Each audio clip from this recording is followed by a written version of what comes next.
Welcome to the Coaching Summit 2025, this year with a theme of diversity, equity, inclusion and belonging, and brought to you by In Good Company, a global coaching training organisation bringing you coaching qualifications and ongoing CPD for coaches. If you're inspired to continue your learning, then be sure to check out our website at igcompany.co.uk. But for now, we invite you to sit back and enjoy the amazing lineup that we have for you today from our expert speakers who all share a passion for our theme of diversity, equity, inclusion and belonging. Enjoy! Welcome everybody. It is our next session in our Diversity, Equity, Inclusion, Belonging Coaching Summit. And I am so excited to share this topic with you. In fact, it's one that we've talked about a lot at In Good Company because we're training providers. And we're always thinking about how do we support our English language learners because our content is very English language based. So with that, it is my pleasure to sit in a real learning space with you, with Julia Pardoe. And she is a leadership and communication coach who specializes in working with international professionals and ESL leaders. So with a background in education and public sector consultancy, she brings a deep understanding of cross-cultural communication, identity, and confidence building. Julia helps clients develop authentic presence and impact, especially when navigating leadership in a second language. So welcome, Julia. Thanks so much for being here today. Thank you very much. And thank you everyone for being here. It's really great to see you all. Those of you that I can see, those of you who aren't on screen or on camera, that's absolutely fine with me. But yeah, I'm really, really excited to have a conversation with you. I'm going to share my screen and hopefully everything will go to plan and you can see it. Let me just check. Does that come up for people? All good. Good. That's always the first hurdle. So yeah, as Gwen did a great introduction. So I'm Julia. I'm from the UK, but I've been based in Spain for 6 years. And as part of that journey, I learnt a second language. And this is where the focus of the work that I do has come from. A couple of things I want to just touch on before I get into the main kind of content is language is really, really personal. This is my experience with the clients that I've worked with, and is also my own personal experience. It may not resonate with you, and that's absolutely fine and really interesting. So don't worry. If you're thinking, oh, I don't feel like that's okay. I'm speaking about my experience, and the majority of my clients, if it's interesting or helpful, have been from Western European countries, and also, I don't know why, a lot of people from India as well. There are cultural nuances between that as well that come into the language. And it's important to be aware of them when we're talking about kind of language and identity.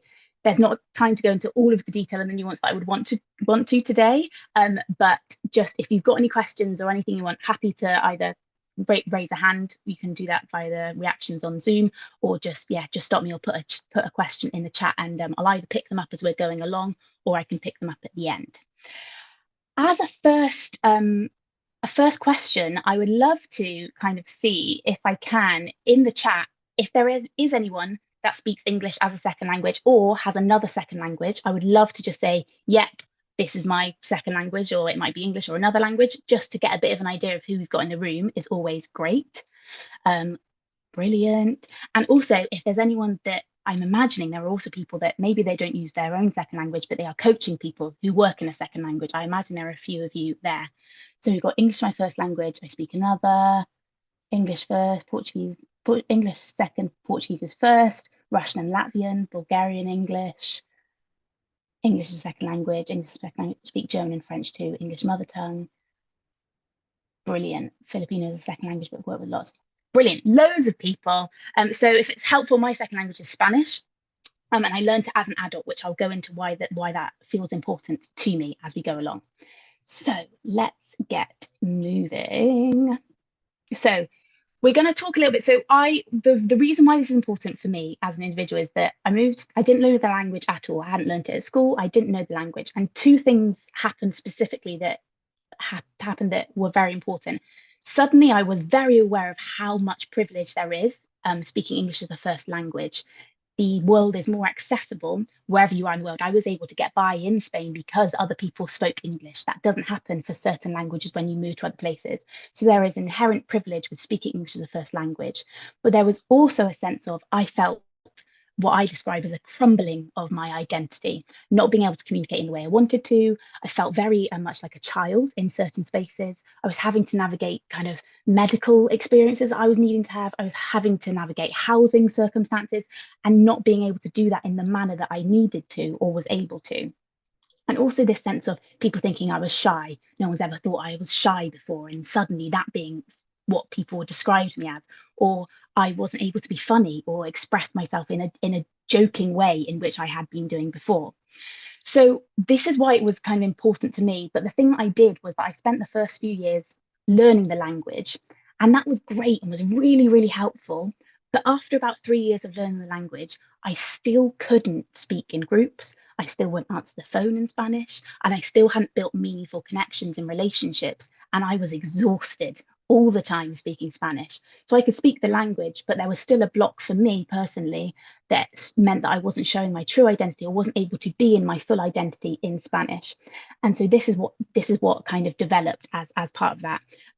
So what we're going to focus on today, a bit in terms of how does it shape identity and how does the way that you learn a language shape identity, common barriers and challenges, and some ways in which we can support people as coaches. So if I've said already, if you've got questions, raise a hand or put them in the chat. And I know Gwen's keeping an eye on the chat if there's anything that comes up specifically. If I don't have the answer, I promise I'll go away and find out the answer.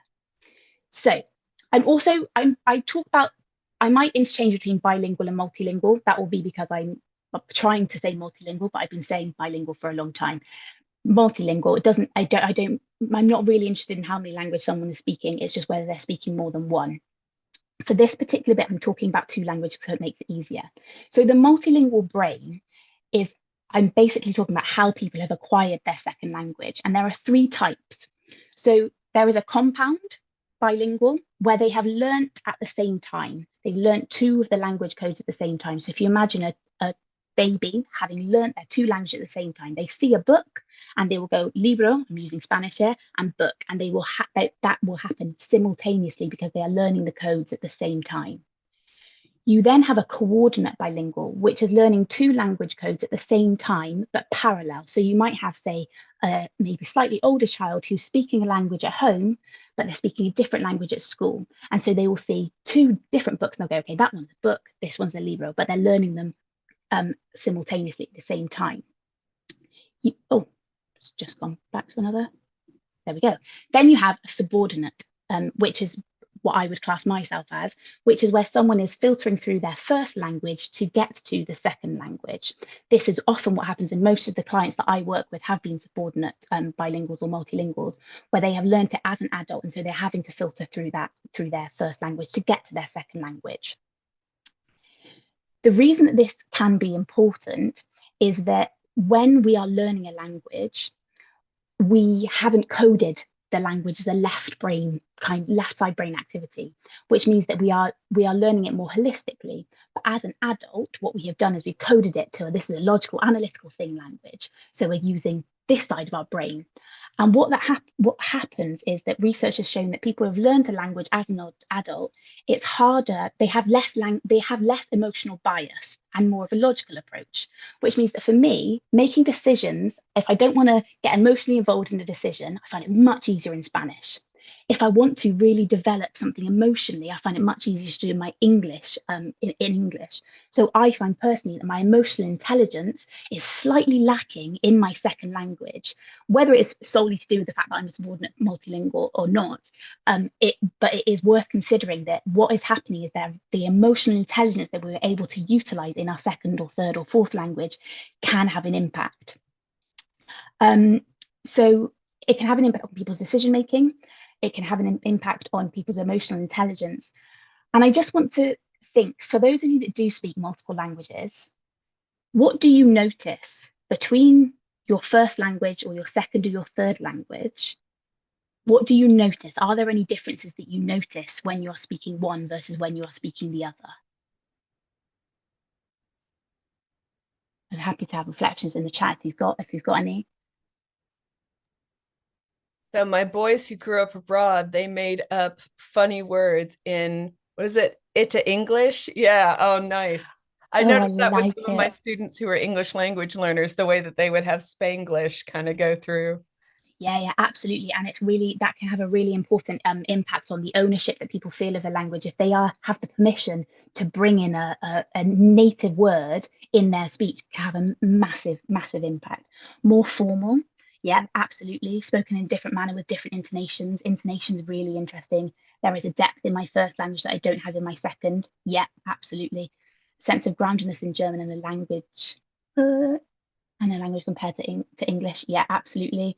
Usually don't slow down when speaking English. Different language can also reflect different culture. Absolutely. Sense of humor. So they're all that's interesting. When I'm angry, I revert to my first language. So there's something really interesting there about, oh, when I feel this emotion, it feels for some reason better to express. I find it very difficult to argue in Spanish. Find it very, very difficult. It doesn't come out in the way I want it to. Um, Certain words don't have the same strength yet. I can't define work concepts in Italian anymore. Been working in that's really interesting as well. And I don't know. I'm basing from your name, and this is an assumption that you're native is Italian and you're working in English. When we have experience and we've lived experiences in one language, it's suddenly very, very hard because there are all this emotional stuff that happens at the same time. Emotions have different weights in different languages as well. So all of this is going on as in terms of the effect on multilinguals. And in terms of how it shapes identity, in terms of coaching clients, there is it's tied language is tied to identity, but also confidence and sometimes even credibility. And also, language carries culture. So when people switch languages, they often feel like they are switching themselves. You often hear people like, "I feel like a different person in my second language. I feel different." Um, and what happens is that there is sometimes a loss of nuance. It feels like there's a loss of nuance, and with a loss of nuance, what can sometimes happen, Jim, I will make sure I send you a source for the multilingual brain stuff, there because there is a really interesting TED talk with research on it. So there is a loss of nuance, and with that can be a perceived loss of, oh, I'm not smart enough, or I'm not funny enough, or I don't have that authority.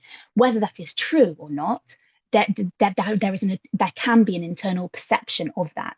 And what can happen is the loss of that nuance that you're not able to quite capture can lead to a feeling of exclusion, lack of integration, can sometimes lead to people avoiding building relationships. There can be a lot of knock-on effects of what people happen often in the workplace as well. There is a general sense of people feeling potentially less than. Phrases to reflect culture, absolutely. So that's what's going on in terms of how it links people's identity. In terms of the common challenges that I've seen, I'm picking up on 5 particularly. So confidence, there is often a fear of being judged, making mistakes, and often that can lead to you can work that down to people are worried about losing jobs. Often a lot of people I'm working with, their jobs might be linked to visa sponsorship, for example, and they're worried about, if I speak up in meetings and I make mistakes, what will happen then? I might lose my job, and then that will happen. So there is almost always something happening underneath it. That is, it's not just about making sense, it's the effect, what will happen to my career development or my professional development within this organization. There can also be reflections on what, or worries about what other people will think of them about their accent. Is a huge factor in how people feel, whether they've been told something about their accent as a younger learner, whether they've been told something about their accent within their own country because of a particular dialect, whether they've been told once, "Oh, I can't understand you." So accent plays a huge part in terms of confidence as well, and their own perceptions and bias about accent. Credibility, there's a sense of, I feel less competent, and that can often overshadow people's willingness or their confidence in sharing their ideas and contributions. So organizations are often missing out really, really valuable talent and ideas from second language speakers because they feel like, oh, I'm not good enough for that, or oh, I don't quite feel like I can say that in the right way, which then in turn can stop people going for promotions, can stop people going for development opportunities. And so you often see that there is a tailing off of second language speakers, particularly in international English speaking organizations, where people won't go into senior leadership because there is a barrier, because they're not going for the opportunities, not because of their competence. Yeah, absolutely. I think that's a really, really multilingual when masking in the workplace and was doing work regarding being themselves and building esteem. Yeah, it's really, really important. And I often say there's a lot of emphasis on second language speakers having to do the work. And actually, the most problematic English that we can sometimes find is with native speakers. We don't speak simplistically. We don't speak clearly. We have idioms that we use, which makes it incredibly hard for second language speakers to be able to integrate into an organization. So yes, second language speakers can do some stuff, but the organizations and managers and leaders of the organizations need to understand what we can do to better, to make our English more accessible for people, because it's not about competence. Fluency, the language does not equal competence in that sense. And yeah, the having to mutate an accent, it absolutely happens all the time. You have this, what is the right accent? And people always try to get to that. And actually, in the UK alone, there are hundreds of dialects and different accents. So there isn't one accent that people need to get to. Yeah, language can lead to two classes of people within an organization. Absolutely. So there's also something on clarity. People really, they feel like they need to say, I actually had this conversation with my partner this morning, who was Spanish, and he was saying, I don't feel like I can express things complexly enough in international organizations. And I said, what is it that makes you feel that you need to say it in a complex way? Because actually saying it in the most clear way can sometimes be the most helpful, but we often find freezing and blanking and wanting to use complex phrases and ideas, which can then also lead to a real nervous system overload, and when having to process all of that in the moment in high stakes meetings. Yeah, also felt the need to change my accent, not to be understood, but be more accepted, which is a strange feeling. Yeah, absolutely. It's not just about people can understand what I'm saying, but I want to change this so I feel more accepted. Is an absolutely really, really common thing. Cognitive load is also something, because what you'll have sometimes some people doing is they'll be translating into their first language to then translate back so that they can say something in English, but they'll also be potentially in a different culture. They might be, for example, I don't know, a Spanish speaking person working in a US organization. The culture is entirely different. So they're doing the language processing, but they're also doing the cultural nuance processing at the same time. So things like exhaustion and burnout and things generally taking a bit more time and allowing for that processing time can be really time consuming and take a lot of effort. Also, there can be internalized shame, guilt, in terms of, oh, I feel like a burden. I don't want to feel like a burden. I don't want to take up the space. I'll follow up after the meeting. Someone else will say it better, so I'm not going to say it. So there is, I would say there is sometimes an internalized, just a lack of trust in themselves. I just want to look at some of these comments. Use of complex languages in some ways recently and prestige. Yeah, absolutely. There is this sense of, oh, well, they're using all these complicated words, so they must be more intelligent, or they must know more than me because they've used it. And actually, I work with a few people that they just use all of these complicated words, and then I sometimes have to say, what are you meaning? What do you want to say? Because it's not clear. Language also reflects different ways of thinking. Yeah, cultural gaps hard to bridge and leads to misunderstanding. Yeah, absolutely. Can be different alphabets, have some concepts that dyslexia manifests differently with Mandarin, for example. Yeah, unconscious bias is a really, really interesting thing to pick up on, because we all have our own. I'll sometimes think, oh, that accent, well, that jars me for some way. Why does that accent jar me? For it could be an English accent, whatever it might be. So those are just some challenges. I want to just do a bit of a reflection for you. So I want to just think about, how do we show up in different contexts? So if you're a second language speaker, I want you to think about your native first language versus another secondary or third language that you have. If you don't speak a second language, I just want you to think about one context where you feel fully yourself and one where you feel slightly more guarded or less expressive.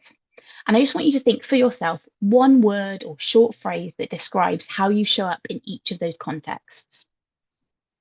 And then I want you, if you're happy to share in the chat, I would love to just say what changes between those two. What is it that makes you feel, for whatever reason, less you in that other context? And I'm just going to catch up on some of these comments as you're reflecting on those. I just want to highlight that comment there. Convey information and get understood. If your grammar is wobbly or your accent's not perfect, it doesn't matter as long as you can understand each other. The aim is not perfection. The aim is to be understood. And that doesn't involve perfect communication, but it does understand clear. It does mean it needs to be clear, and clear can look very different in different circumstances. So imposter, striking similarities between dyslexic and second language orientation. Exhausted. Confidence, this could be in expressing myself or how I'm viewed by others. Whole self versus self-limiting, absolutely. Funnier when I feel fully myself, more banter and back and forth. When I'm more guarded, I tend to stick to a script. That feels really, really familiar for me. Absolutely. Altered sense of belonging. My siblings, I'm 100% me. Professionally, I'm more guarded. My Southern American accent comes out. Yeah, really, really interesting. You often see that accents become stronger when you're in that place, and then you go back and people say, you tell you've been at home. You sound different now when you're coming back, and all of those kind of things. Yeah. First language, I belong completely. Second language, I'm a visitor here and I do not have the same rights as others. Fluency in the language and ability to understand nuance affects my confidence, may not speak up as much in some situations, yet feel more limited if I'm bringing a British perspective and disagreement on something to a German context. It needs more explanation to a German audience. Really interesting. Easier to express myself, convey myself. Oh, these are all such great reflections. Thank you so much. Changes, they get me versus they won't get me, or they won't appreciate me. Sometimes an accent can be impactful as another language. Yeah. So it's just worth reflecting on that for us as people that are experiencing that, and then also for if we're coaching people that are in that, they are experiencing it on a day-to-day basis in their working environments or even in their personal environments. If they're speaking a second language at home, it can have a huge effect on how we feel. And if you're showing up in that way, where you're in your guarded self day after day, the impact can be huge, and it can then have a knock-on effect on how you're showing up at work, and how we feel about ourselves internally. So it's also not just about the language, it's about the culture. And I just want to share this with you. Some of you may be familiar with it. Erin Meyer's The Culture Map. She's created the country mapping tool. So what you see here is there's 7 different areas. I just want to focus on the communicating one because that's what we're talking about today. So here there are 4 countries shown here. You've got the blue in Germany, GB is the UK, ES is Spain, and then IN is India. And if you look at low context, effectively means in terms of communicating, it means that what is given is the information. So for example, like Germany or the UK, we want clear, explicit, and concise. That's what's valued in terms of communicating. In a high context communicating culture, like for example India, much communication relies much more on a shared understanding, nuance, reading between the lines.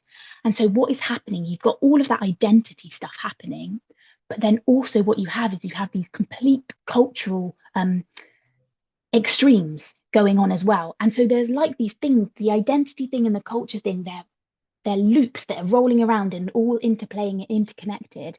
And so what you're getting is you're getting someone that maybe grew up in a high context culture and where subtlety and indirectness is really, really respected and valued. And they're suddenly what they're having to do is they're leading a team in a low context culture and having to completely change not only what they are saying in terms of their language, but also how I communicate. Oh no, I need to suddenly be more direct. People aren't understanding what I'm saying in this way. I need to change my actual approach to communication as a whole. So you're not just translating the words, you're translating a whole style of communication and culture. So we need to remember as coaches that the challenge is not just about the language, it's about the intersection of language and culture at the same time, and the impact on this and how this affects people. They can be translating a language, processing another, and interacting in another culture all at once. Okay, I'm aware of time, so I want to make sure we have time for questions if anyone has got them. So in terms of how we show up as coaches, there's a few things that I think are really key. So one is the psychological safety element. I often get told, oh, but Julia, it doesn't make sense. In our coaching sessions, I feel so like me, even though I'm speaking English. And then I go into work and I can't. I'm not communicating the same way, but now I can because I'm with you here doing it. But then I go over here and I can't do it. So psychological safety can be huge in terms of allowing people to show up as they need to. The ways in which I sometimes do that is slowing the pace down, normalizing, taking pauses, and asking for clarification, and also giving permission. I often will say, I might say something and it might not make sense, and that's on me. that's not on your understanding, that's on me to make sure that I'm saying things in the right way. So do ask me for clarification. Wherever, no correcting of language, because it's not helpful, because then you get down to the importance of the language needs to be correct, and that's not what is helpful in terms of if people are struggling with this. And also knowing where they are in terms of their psychological safety, and doing a bit of work to understand how that's feeling at work or in the context that you're helping someone with. Because creating that safe space within a coaching session can really give hope outside the sessions, to make them think, I can do this. This is possible. Then something else that I find really interesting is naming the context. So inviting that reflection, as I've done today, kind of what's different about how you show up in English or your second language versus how you show up in your first language, and offering that reflection, because sometimes people may not have even reflected on it. There's something about tools and techniques. Some of the emotions wheel is a really, really fantastic tool to use with second language speakers, because what I often talk about is if someone is working in their second language, they understand pretty much everything. They will be able to say pretty much everything they need to. What is sometimes happens when we are talking about emotions is that we don't access all of the emotions that we actually know. We think, oh, I'm sad, or I'm angry, or I'm happy. But then if you're presented with a whole host of emotions, you're suddenly able to go, oh yeah, no, that is the emotion that I'm feeling. But I would never have got to that because it's not my immediately kind of circle of vocabulary that I think of when it comes to vocabulary on emotions. So opening up that range of emotions can sometimes help people surface and identify an emotion that they maybe wouldn't have done, but they might have in their second language. Sometimes asking people to identify how would you describe the emotion you're feeling in your first language? It doesn't matter if you don't understand the word, but helping them to heighten it. Would you say that you were happy if they're saying, oh, I'm angry? Is that the same way that you would is that the same emotion that you would say you're feeling in your first language? And they might identify something else. There's also the RAIN model for emotional regulation, where you recognize the emotion, you accept the emotion, you inquire about where's that coming from, and then don't identify with it. You go, that's an okay emotion to be feeling. And then the identity gap map, which is something I'm going to show you later, and you'll be able to download if you want to. There is also stuff about identity integration, which is really inviting people to go, what can you bring from your own culture here, from your first language? What can you bring here to add into this leadership style? Because you're not taking away by speaking your first language or by bringing stuff in from your own culture. You're not taking away, you're only adding. So where can you feel more like you? How can you build stuff? How can you be vulnerable about that? How can you ask for what you need to really encourage them to bring in bits from their own language or their own native culture? And then last one is the language bias awareness bit, and ours, not just theirs, but ours as well. So asking questions about why does being more fluent mean that you're more competent at doing this? What is it about that? What do you believe makes someone sound more credible? Often people talk about, oh, I blank or I pause, and you go, what happens when you do that in your first language? Most people are like, oh, I do it, and I don't even think about the fact that I paused. But for some reason, my second language, it brings up this thing of I'm not competent enough. Asking someone about accents can be really useful to just what do you believe about your accent? What do you believe your accent says about you? And what are the strengths they bring? So those are just some kind of reflection ideas in terms of how we can show up and just slightly tweak things for a second language speaker. And then I often talk about the four C's, which is a kind of a bit of a checklist to kind of go, what's going on for this person? So confidence, do they feel safe enough to speak and be themselves? There's a clarity thing. Can they express their thoughts without kind of getting lost in the accuracy of it? There's the credibility part, and how does language affect how they perceive authority or credibility? And then community, do they have community around them where they're able to be authentic? Because sometimes the community bit can make the biggest difference to how people then show up at work or in these situations that they're struggling with. And then the last one, there are just some key questions there in terms of I find really helpful opener questions to work through with people when they are navigating a cultural context, second language context. So what parts do you feel muted or amplified? What changes for you when you're speaking a different language? What's something you hold back because of how it might sound? And I love this one in terms of if your voice in English was an image or a texture, what would it be, and what would you like it to be like? and then what would help you feel fully heard and seen in this environment. So there's just some ways of going, okay, what's going on and what would you like it? What would you like it to look like? So I'm going to give you some kind of main kind of takeaways, not takeaways, some resources in a minute. But let me just check something you're taking away. I'd love to hear in the chat something you're taking away from today's session, or any questions. I'm just going to look. Chris, I find in global meetings it's more important than ever to try and meet people in their understanding where they are. I've squirmed as fellow Brits have made others wrong for what they've asked in the meeting just because the Brits, it was obvious. Yeah, that idea of I don't want to ask a question because people are going to think or say something as a response, which is where it comes into sometimes you can help the individual really so much, but the organizational culture has such a huge impact. So many questions, but I stick to one. Linking to Mayor's work, I often wonder, does the language and the culture attached to it condition us to understand ourselves in a specific way? And does speaking two or more languages help us on that? Oh, that's such a good question. I don't have the answer, but I'd love to have a conversation with you about it. I think it does have an impact on how we understand ourselves in terms of because there is an internal almost and this almost like internal navigation system of that's the right way to communicate and what's the wrong way to communicate, and we have that, and that is inbuilt in our internal kind of navigation system. I think, from my experience, multilinguals are some of the most exceptional communicators purely for understanding two language systems or two cultural systems, or even not necessarily multilinguals, but people who've worked in different cultures. That can make a huge impact because it's just an understanding of my way of communicating is not the only way of communicating, and my way of communicating is not the right way of communicating. It is just a way of communicating. So I think it does have a massive impact. Such great questions to work with at the end there. Thank you, giving me the confidence to approach this topic as a whole with my client. Brilliant. I'm really, really glad. Reading up more on the culture map as it has piqued my interest. Great. Sometimes during sessions I lack Italian words because my brain thinks in English, did my course in English. Should I contract at the beginning that I might come up with words they might be awkward with? I think that's a great conversation to have, Alessandra. I think it's really, really helpful because there's also a sense of going, this is what would help me as a coach. Actually, can I have permission to be able to do this if I need to? It puts you on a really, really valuable, I think, conversation to have. And also, I wonder what that would do for you in terms of your own ownership of your coaching sessions and how that it might be worth trying to see what impact it has, because I think it could be really, really special. Reflect on my own bias with the importance of vocabulary of the message. Great. Be more mindful of language I use when coaching clients that are multilingual. Taking away the excitement of knowing that there's someone out there who has the same interest I do. Oh, brilliant. Thank you. Let's chat. All of this mindfulness around language is very useful for neurodivergent people. It's really interesting. I think there's so much crossover, and I think there's a lot of crossover, and I want to know more about the neurodivergent space because I think that could really help influence then how I show up for my second language clients.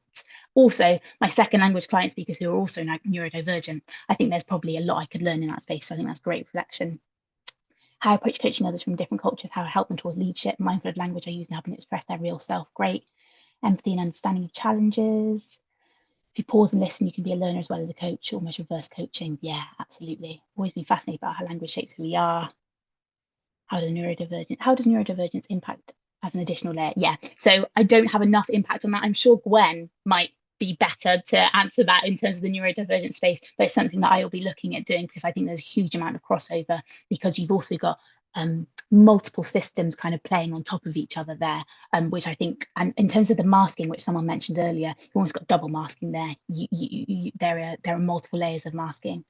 Takeaways from the meeting: follow the TED Talk resource on the multilingual brain. Yeah, do just I put my LinkedIn code in the second. So do just send me a message and I will send you the research if you do want that research. Wow, that's a great summary. Great summary. Takeaways from the meeting. I love it. Language is a growth opportunity. Like the Italian words. Okay. Brilliant. Thank you so much. Brilliant. Okay, let me then, before you go. So if you want the identity map, which is really for if you're coaching people who are second language leaders, this can be a really great resource to use. There's a QR code there. If you work with second language leaders who are particularly wanting to work into senior leadership, I do a group coaching program, which might be interesting for you. So either of those, the identity map on the left and then the group coaching program, and they'll just take you to a webpage and you can put in the information you need to for that. So I'll just give you a couple of moments if you want to do that. I have a question for you. I'm going to be really Yeah, selfish to take up some time here yeah, because it's making me reflect on, say, content-free coaching. Where the coach doesn't always know exactly what it is someone's thinking about or processing. It almost makes me wonder if you can have language-free coaching where you're asking the questions in one language and they're able to answer in a language that resonates with them, and then they can give you any information that they want to give you. But it'll, like I think about what brought me here was I think about the change that happens with emotion. So my kids can tell when I'm mad at them because I get real Southern and I start talking like this, and that emotion is really attached to my my coding as someone who grew up in the South. So do you ever, or have you ever yeah. happen? Absolutely. So there have been instances where I coach someone and yeah, I would ask them the questions in English. I would say, you respond in whichever language feels like it's going to be the best language for you to respond. Now, they will do it, and it wasn't even that person wasn't even speaking Spanish as their first language. So I wasn't understanding that in there. I think they were speaking French. They were responding in French. And what was happening is they were going, oh, realized something, and then they were then able to explain it to me what would come up for them in English, but just by being able to respond in French for them meant that they were then able to highlight stuff that they maybe wouldn't have done so much in English. Yeah, so absolutely really really useful technique. That feels like magic. I want to try. I'm like, oh, where's Yeah. Yeah, absolutely. Okay, so also I just wanted to let you know, so this QR code up at the top right is a LinkedIn. If you want to contact me on LinkedIn, especially if you want that research, I'll send you the research. And also I haven't promoted this yet, but I am running a masterclass on coaching flow voices in September. If you sign up now, you don't have to pay anything now, but what it will do is just give me, and I can send you the information when I do. And if you put in Summit 25, I'll make sure that everybody that's attended this or even looked at the recording gets access to that at reduced rate. So if you are interested in potentially that, just sign up and I'll give you the information when I do launch it. But I haven't launched it quite yet, but I wanted to let you know. So that is that's me coming to the end. So I'm a bit of 3 minutes, but let me just I've got a couple give. questions I can ask you that have been sent, if that's cool with Yeah, you. yeah, yeah, yeah, yeah. So, how can I notice and manage my own unconscious bias about language as a coach? Oh, so that's really interesting, and I think the thing about noticing our own language bias is, especially when we're speaking to second language speakers, sometimes our first thought will be, oh, that was incorrect. You sometimes, oh, that wasn't, they said that, they used the wrong word there, or they used the wrong verb. And sometimes we get so caught up in going, what is right? Because it does feel jarring for us. It can feel jarring because we know the language inside out. So stopping yourself and going, what am I actually interested in here? I'm not interested in the accuracy of the language. I'm interested in what this person is saying is one step that I would say is really, really important. And I think the other thing is noticing almost when you are in context where there are second language speakers, just imagining, what would it feel like if I had to speak a second language here? Or what would it feel like if I had to constantly translate, and almost thinking when you're interacting with second language speakers going, oh, that's a challenge that this person's doing. So I think there's something around that, and just noticing what is going on in my head when I'm listening to a second language speaker. Am I concentrating on the message, or am I concentrating on the accuracy? I think that's really useful, and that's probably the first step that I would take. It reminds me when I went to France to learn to speak my French, and instead of asking où est la guerre, I asked où est la gare, which is the difference between the train station and the war. And I know the person I asked that question to knew that I was not looking for a war. Yeah. But it was really humbling when somebody's like, "Oh, where's the war?" And I'm like, "Oh yeah, I forgot I got this mixed up." And it's like, when someone is making an effort in a language that's not their own, it's really important sometimes to hear what they're trying to say as opposed to the words that are actually coming out of their mouth. Yeah, absolutely. There's a lot of the time that you will see people concentrating on the mistake of going, oh, that was wrong, or oh, and you're going, is that helpful? Is that really helpful for this person, especially if they're in a context where they are putting themselves in a vulnerable position. I think it's really, really important, and it's just not. And also something I always do, if I'm speaking with someone for the first time, and there is sometimes people come to me and say they want me to correct them. They're like, please correct me. That's fine. If people want to be corrected and you actively know that that is something they want to do, because sometimes people are like, I'm working on this specific thing and I really want to get this right. So if I get it wrong, can you tell me? Absolutely fine. But I will never correct somebody unless they have actively asked for it. So it's this thing I think Chris mentioned earlier, meeting people where they are. Yes. So brilliant. That's me done. But yeah, thank you so much, everybody, and thank you so much for all of the interaction. It was really great, and I love having these conversations. So if anyone does want to chat, just drop me a message, and I'd love to hear from you. Well, thank you, Julia. I've already hit the QR link myself for that masterclass. That sounds amazing. I can't wait to be a part of that and to learn with you and from you. So thank you, everyone, for being here, and thank you for showing up. We still have a few sessions to go, and they are just as thought-provoking and just as impactful as Julia's. And so I really hope to see you there. But Julia, thank you so much for sharing your learning and sharing your expertise with us. This is such an important topic that I think gets overlooked sometimes. So thanks for being willing to be here. Thank you very much. It was an absolute pleasure. Thank you so much, everybody.